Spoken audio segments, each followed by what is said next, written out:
Corporate కంపెనీలకి లబ్ధి చేకూరేందుకే ELI అసంఘటిత రంగాన్ని విస్మరించింది. అందుకే కార్మిక సంఘాల విమర్శ చేస్తున్నాయి. భారత్లో ఉద్యోగాలు లేకపోవడంతో కోట్లాది మంది యువతీ యువకులు ఖాళీగా ఉంటున్నారు. ఉద్యోగాలు కల్పిస్తామన్న కేంద్ర రాష్ట్ర ప్రభుత్వాల నిర్లక్ష్యపూరిత చర్యల కారణంగా దేశంలో నిరుద్యోగం తీవ్రంగా ఉంది. అయితే ఈ నిరుద్యోగ సమస్యను పరిష్కరించడానికి అని చెప్తూ 99,446 కోట్ల విలువైన ఎంప్లాయ్మెంట్ లింక్డ్ ఇన్సెంటివ్ ఈఎల్ఐ పథకాన్ని గత నెల 1న కేంద్ర కేబినెట్ ఆమోదించింది. ఈ నెల 1 నుంచి ఇది అమల్లోకి వచ్చింది. వచ్చే 2 ఏళ్లలో 3.5 crores పైగా ఉద్యోగాలను సృష్టించడం ఈ పథకం లక్ష్యంగా పేర్కొన్నారు. ఇంత భారీ లక్ష్యంతో అధిక మొత్తంలో నిధులను ప్రభుత్వం ప్రకటించింది. ఈ పథకం తీరుపై పలు కార్మిక సంఘాలు తీవ్ర అసంతృప్తిని వ్యక్తం చేస్తున్నాయి. ఉద్యోగ కల్పన పేరుతో యజమాన్యాలైన కార్పొరేట్ కంపెనీలకు ఆర్థిక లబ్ధిని చేకూరేందుకే ఈఎల్ఐని తీసుకొచ్చారని విమర్శిస్తున్నాయి. ఈపీఎఫ్ఓను లింక్ చేస్తూ ఉండే ఈ పథకం కింద అసంఘటిత రంగంలోని ఉద్యోగులను, కార్మికులను విస్మరించడం ఏమాత్రం సరికాదని ఆగ్రహాన్ని వ్యక్తం చేస్తున్నాయి. దీనిని బట్టి ఈ పథకాన్ని ఎవరి కోసం తీసుకొచ్చారో అర్థం చేసుకోవచ్చని విశ్లేషకులు చెప్తున్నారు. అయితే ఈఎల్ఐ పథకాన్ని గతంలో 1.46 lakhs అంటే ఈ యొక్క కోట్లలో తీసుకొచ్చినటువంటి ప్రొడక్షన్ ఆఫ్ లింక్డ్ ఇన్సెంటివ్ని 76,000 కోట్ల విలువైన క్యాపిటల్ ఎక్స్పెండిచర్ ఇన్సెంటివ్ క్యాపెక్స్ అనే పథకాల ఆధారంగా రూపొందించారు. పిఎల్ఐ క్యాపెక్స్ పథకాల ప్రారంభంలోనూ ఉపాధి వృద్ధిని లక్ష్యంగా చెప్పారు. భారీ మొత్తంలో నిధుల ఖర్చు చేశారు. కానీ ఈ నిధులు ఎక్కడికి వెళ్ళాయో, ఎంతమందికి ఉపాధి దక్కిందో చెప్పే గణాంకాలు లేవు. ప్రజాధనం మాత్రం కార్పొరేట్ కంపెనీల ఖజానాకు తరలిపోయింది. ఇప్పుడు ఈఎల్ఐ పథకం కూడా ఇదే తరహాలో రూపొందించారని కార్మిక సంఘాలు ఆందోళన వ్యక్తం చేస్తున్నాయి. ఇక నోడల్ ఏజెన్సీగా ఈపీఎఫ్ఓ ఈఎల్ఐ పథకం కింద అనేక మంది ఉద్యోగులను కల్పించేలా ప్రోత్సహించడం కోసం కంపెనీలకు లేబర్ కాస్ట్లను చెల్లిస్తారు. ఈ లెక్కన ఈపీఎఫ్ఓ కింద రిజిస్టర్ అయిన ఎంప్లాయర్లు నెలకు ప్రతి ఉద్యోగికి చొప్పున 3,000 వరకు ఇన్సెంటివ్ను పొందుతారు. ఇది ఆ ఉద్యోగికి ఇచ్చేటువంటి జీతం ఆధారంగా ఉంటుంది. ఇది 2 ఏళ్ల వరకు అందుతుంది. అయితే ఈ పథకంలో భాగంగా ఈపీఎఫ్ఓను నోడల్ ఏజెన్సీకి ఉపయోగించడంపై ఆందోళనలు తలెత్తుతున్నాయి.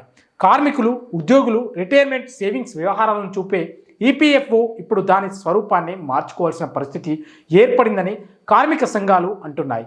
కార్మికుల ప్రయోజనాలను కాపాడే సంస్థ నుంచి ఎంప్లాయర్ల మూలధనాన్ని అందించే సంస్థగా మారుతుందని ఆందోళనలు తలెత్తుతున్నాయి.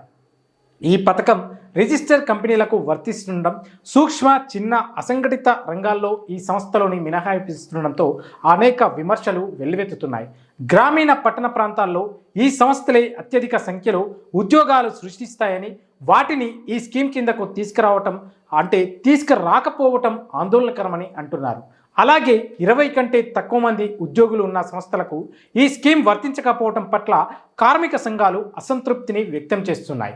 ఇక లక్ష్యాలు నెరవేరని పిఎల్ఐ క్యాపెక్స్ పిఎల్ఐ స్కీమ్ను 2020లో ప్రారంభించారు. మొత్తం 14 తయారీ రంగాల్లో పెట్టుబడులు, ఉద్యోగాల కల్పనకు ప్రోత్సహించడానికి దీనిని తీసుకొచ్చారు. ఆ తర్వాత దానిని 17 రంగాలకు విస్తరించారు. 60 లక్షల ఉద్యోగాలను సృష్టించడం, జీడిపిలో ఉత్పత్తి రంగంలోనూ వాటాను 15.4% నుంచి 25% పెంచాలే పిఎల్ఐ స్కీమ్ కింద లక్ష్యంగా నిర్దేశించారు. అయితే 5 ఏళ్లలో 7 లక్షల ఉద్యోగాలు మాత్రం సృష్టించబడడం గమనార్హం. ఇక జీడిపిలో ఈ రంగం వాటా 14.2%కి పడిపోయింది. క్యాపెక్స్ స్కీమ్ కూడా అనేక విమర్శలను ఎదుర్కొంది. ఈ స్కీమ్ కింద బడా కంపెనీలు, కార్పొరేట్ సంస్థలకు సబ్సిడీ రూపంలో పెద్ద ఎత్తున నిధులు వెళ్ళాయన్నది ఆరోపణ. ఉదాహరణకు ప్రతి ఒక్క ఉద్యోగిని సృష్టించేందుకు గుజరాత్లోని సన్సన్ ఇండస్ట్రియల్ హబ్కి 3.25 crores తరలి వెళ్ళటం గమనార్హం. ఇలాగే భారత్తో పాటు విదేశాలకు చెందిన ఇతర కంపెనీలకు, సంస్థలకు ఈ స్కీమ్ కింద పెద్ద ఎత్తున నిధులు అందినట్లు సమాచారం.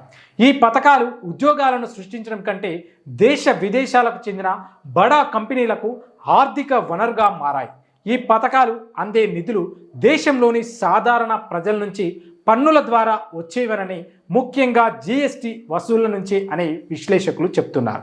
ఇక సామాజిక భద్రతకు విఘాతం కలుగుతుందని తపన్ సేన్ విమర్శించారు.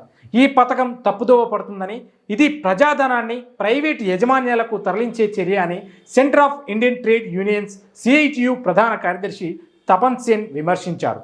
పిఎల్ఐ క్యాపెక్స్ కింద గతంలో లభించిన ఉద్యోగాలకు సంబంధించినటువంటి సమగ్ర సమాచారాన్ని ఇవ్వాలన్న ట్రేడ్ యూనియన్ల పిలుపును ప్రభుత్వం పట్టించుకోవటం లేదని ఆయన గుర్తు చేశారు. ఈఎల్ఐతో యజమాన్యాలకు సబ్సిడీ అందుతుందని, కార్మికులు ఉద్యోగుల పట్ల భారాన్ని మోపుతూ సామాజిక భద్రతను నీరుగారుస్తున్నారని తపన్ సేన్ ఆందోళనను వ్యక్తం చేశారు.